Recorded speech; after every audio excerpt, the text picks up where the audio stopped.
truthfully portraying the activities of the SS, including the many war crimes they committed and their instrumental role in the Holocaust, is far more important than what type of camouflage they used.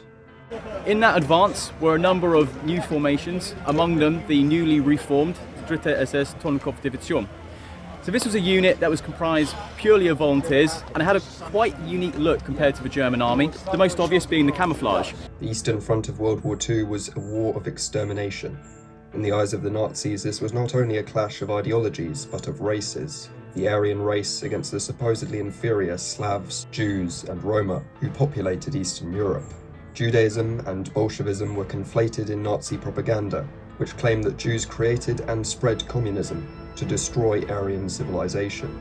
This made them parasites in the eyes of radicalized Germans, such as the fanatical mass murderers of the Waffen SS, who treated them like vermin to be eradicated.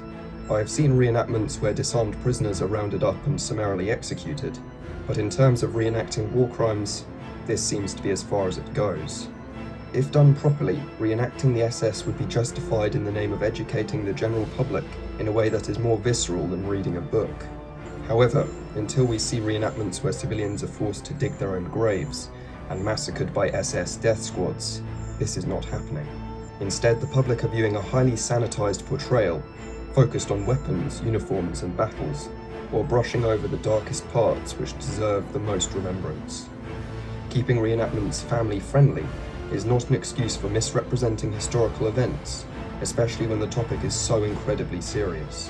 It should be noted that the SS did fight in actual battles. Furthermore, some of its formations were largely conscripted and exclusively combat units that were not directly implicated in the Holocaust.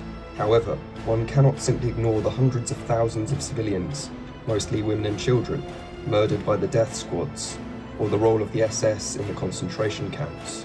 During this interview by Vice News, a British reenactor of Das Reich either demonstrates his enormous and dangerous ignorance, or more sinisterly, knowingly attempts to downplay the reality of SS atrocities. Some people do look down on the SS, but they weren't that bad. They weren't that bad. What do you think the best thing about the SS was? Difficult question.